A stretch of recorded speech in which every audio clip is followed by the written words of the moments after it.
এই এই পাঞ্জাবি পরা ওরা উঠছে কেন? তুই একজন, হ্যাঁ, পাঞ্জাবি পরা কেউ উঠতে পারবে না। হুজুর মার্কা লোকগুলো যেন কেউ না ওঠে। সব জায়গায় পরিবেশ নষ্ট করে এরা। আর ওরা আবার ওয়াজ শোনাবে যে এখানে বসে থাকলে বহুত ফায়দা। ওরা বলবে বলে ওরা কাটি মেথি চলে যাবে। শার্ট পরা প্যান্ট পরা সব বসে আছে, আর টুপি পরা সব উঠে চলে যাচ্ছে।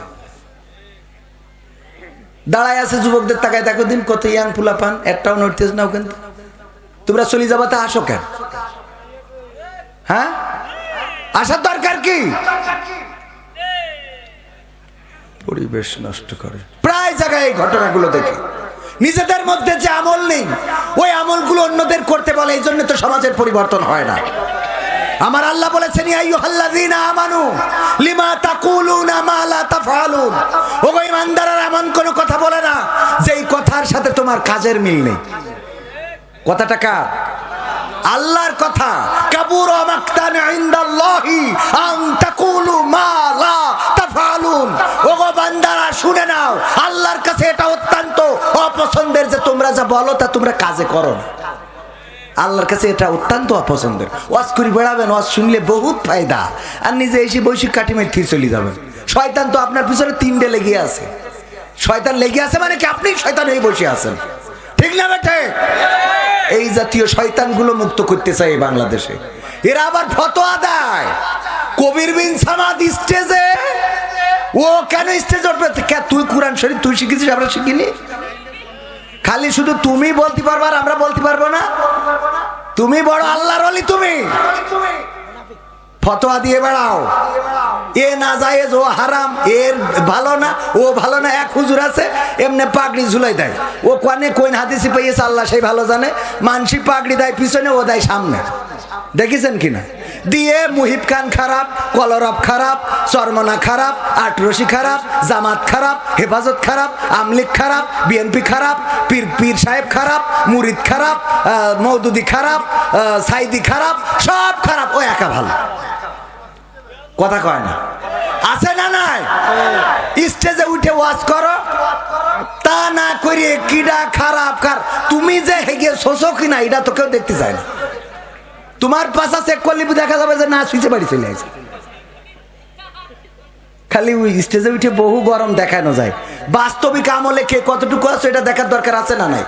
এক হুজুরের কাছে এরকম সভাপতি যে বলছে, হুজুর একটু দোয়া করে দেন, আমার ওই ক্ষেতটায় পানির দরকার কিন্তু বৃষ্টি হচ্ছে না, আবার পানিরও কোনো লাইন নেই, যেন একটু বৃষ্টি হয়। আপনারা তো হুজুর মানুষ, আল্লাহওয়ালা মানুষ, একটু দোয়া করে দেন যেন বৃষ্টি হয়।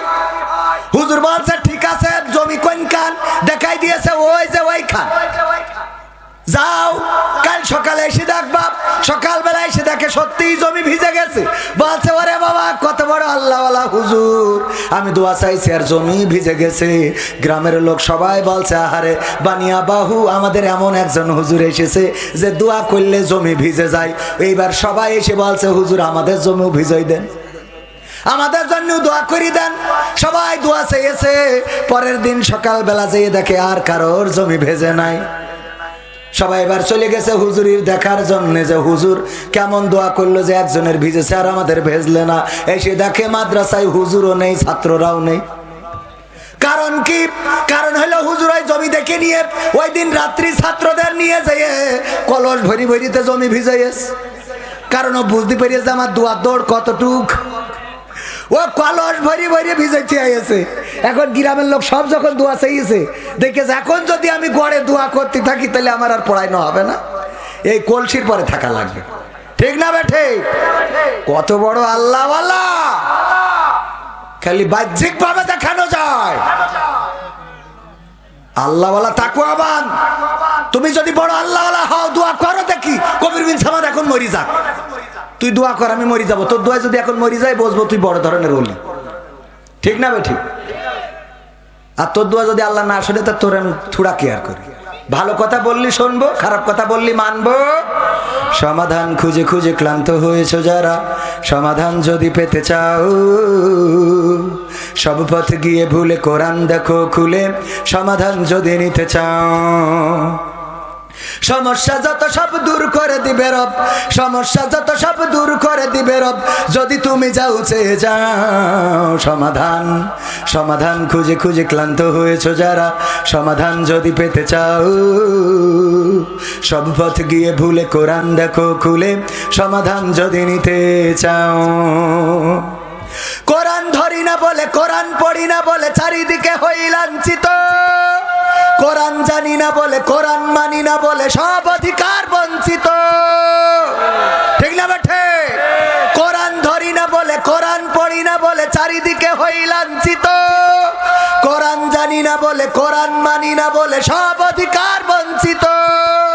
মরিচিকার পিছে না ঘুরে মিছে মিছে, মরিচিকার পিছে না ঘুরে মিছে মিছে, কোরআনটা খুলে দেখে নাও সমাধান। সমাধান খুঁজে খুঁজে ক্লান্ত হয়েছো যারা, সমাধান যদি পেতে চাও, সব পথ গিয়ে ভুলে কোরআন দেখো খুলে, সমাধান যদি নিতে চাও। কোরআনেই বলা আছে কোন পথে চলবে, কোন পথে মিলবে মুক্তি, কোরআনেই লেখা আছে কোন পথে শান্তি, কোন পথে আসবে শক্তি। কোরআনেই বলা আছে কোন পথে চলবে, কোন পথে মিলবে মুক্তি, কোরআনেই লেখা আছে কোন পথে শান্তি, কোন পথে আসবে শক্তি। আলে আর আলোয় প্রতারিত না হয়ে, আলে আর আলোয় প্রতারিত না হয়ে, কোরআনটা খুলে দেখে নাও সমাধান। সমাধান খুঁজে খুঁজে ক্লান্ত হয়েছো যারা, সমাধান যদি পেতে চাও, সব পথ গিয়ে ভুলে কোরআন দেখো খুলে, সমাধান যদি নিতে চাও। কোরআনেই খুঁজে পাবে সংসার নীতি, আর কি হবে রাষ্ট্রের নীতি, কোরআনের আইন চললে দেশে দূর হবে সব দুর্নীতি।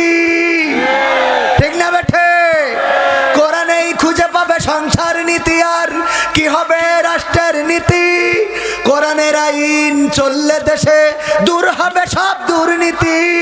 মানব রচিত মতে শান্তি খুঁজো না পথে, মানব রচিত মতে শান্তি খুঁজো না পথে, কোরআনটা খুলে দেখে নাও সমাধান।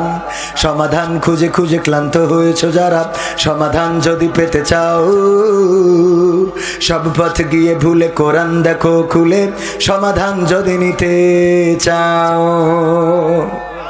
সব সমস্যার সমাধান কোরআনের আইন যদি কায়েম হয়ে যায়, চোর চুরি করলে তার শাস্তি কি, হাতের কবজি ধরে নেন কবির বিন সামাদ, হাতের কবজি কাটা এসে ওয়াজ করতেছে, ভাইয়েরা বাবারা কেউ চুরি করবা না, চুরি করা অনেক বড় গুনাহের কাজ, তাই কেউ চুরি করবা না।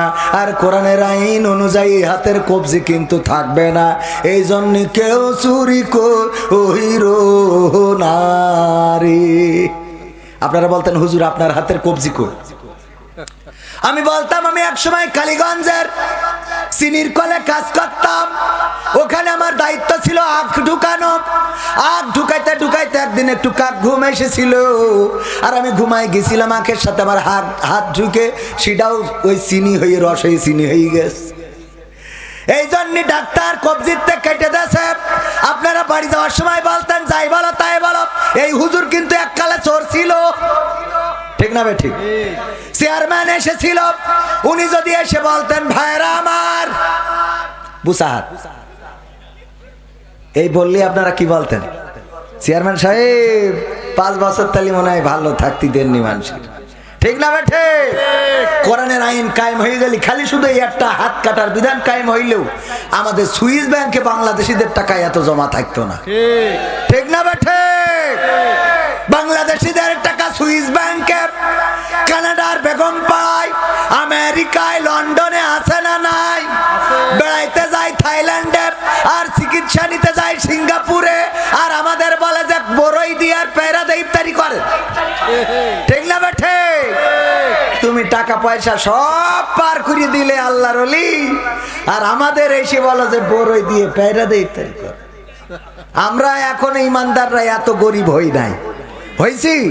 বরং এইবার গতবার তো ইফতারিতে খালি কুরমা খাতাম, এবার সেহরির সময়ও খাবো। হ্যাঁ, এইবার সেহরির সময়ও খুরমা খেয়ে প্রমাণ করে দেব রোজাদারেরা এখনো এত ফকির হয় নাই। আর যারা রোজা রাখবেন, ইফতার করবেন, আশেপাশে যারা আছে গরিব দুঃখী তাদেরও সাথে নিয়ে ইফতার করার চেষ্টা করবেন। রাজি আছেন ইনশাআল্লাহ? একজন পাশে যদি থাকে, একজনের যদি রোজার মাসে ইফতারি করান, আল্লাহর নবী বলেছেন সওয়াব কত গুণ? 70 থেকে 700 গুণ। 70 থেকে 700 গুণ পর্যন্ত নরমাল যে সোয়াবটা সেটা হলো 70 গুণ। তাহলে 70 গুণ সোয়াব হবে। আপনি কি করবেন? একটা ইফতারি কাউকে দিলেন, আল্লাহ রাব্বুল আলামিন আপনার 70 জনের ইফতারি করার সোয়াব দিয়ে দিল। এটা নেওয়ার দরকার আছে না নাই? ওই মিম্বারের কথা মনে আছে তো, মেহরাবের কথা?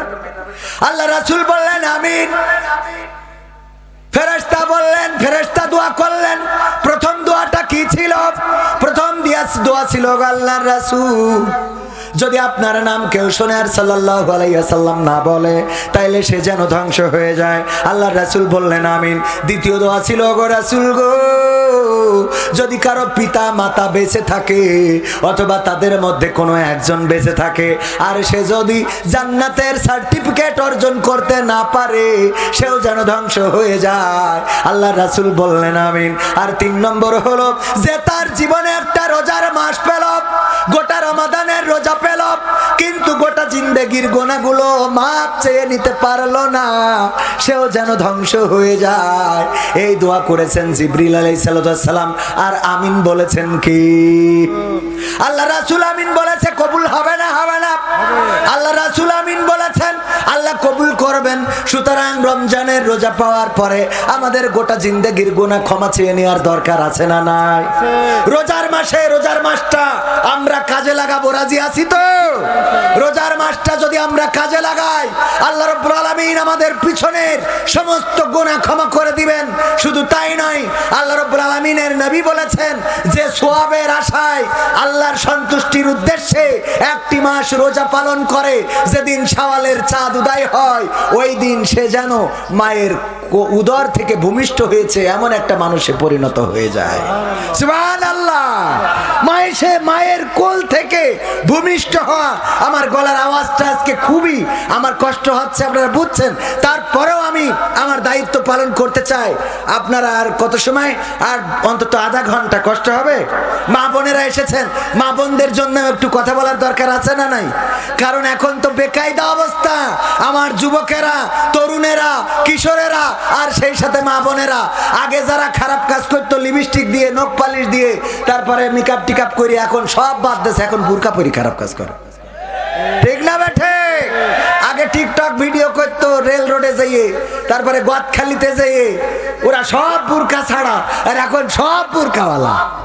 আমি বলেছি ওদের নাম দিছি আল্লাহওয়ালা ড্যান্সার। কি ড্যান্সার? মানে বুরকায় একজনের বলছে যে ভাত খাবি না মুড়ি খাবি, তা বলছে ভাত খাই তারপর মুড়ি খাবো। তার মানে একটাও ছাড়বে। ওর বলা হইলো পর্দা করবা না টিকটক করবা, বলছে বুরকা পরি টিকটক করবো।